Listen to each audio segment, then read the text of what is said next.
Today we're going to show you how to check the shim clearance or the valve clearance on a modern day 4-stroke motorcycle. First job you have to do is remove the tank and the covers to get at the top of the engine, which the mechanic's already done.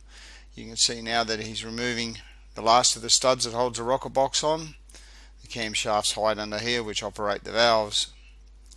She lifts the cover off carefully because it's got a rubber underneath it to help it seal. There's the valves, the camshafts going around now. That he will adjust the camshafts shortly into the top dead center position so that you can adjust them easily. He's got it basically set up on the kickstart. Then he will remove the inspection plug on the left hand side of the engine, and from there he will turn the camshafts around till he gets them in exactly the right spot. He will know this by the little marks on the top of the camshaft.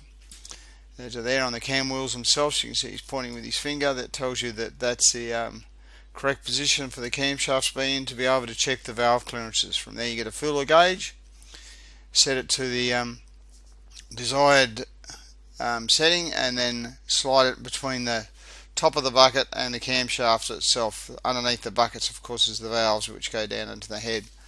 So he's sliding them through now. As you can see, he's getting a certain amount of resistance, but not enough resistance to stop him from pushing it through. So the valve clearances on this motor at this stage are probably very close to being correct. Now what he's doing is he's getting the next size up feeler gauge, and he will attempt to push that through. And eventually he'll get the stage where he'll be say, well, this one's too loose and he needs to change the shim. But if he can't get it through, which he hasn't, or he can just get that one through, but it's very, very tight. You can see that one there, he can't, yes, just that one as well. So these will be right on maximum clearance. And on this side you can see he can't get it in at all. So he knows that he can get the minimum clearance in, so that that valve is correct as well. Once he's finished checking the valve clearances, if he was unlucky enough to need to change them, he would have to remove the camshafts, lift the buckets out, change the shim size and reassemble it. But luckily he hasn't had to do that today. Now he's putting a little bit of Celastic on.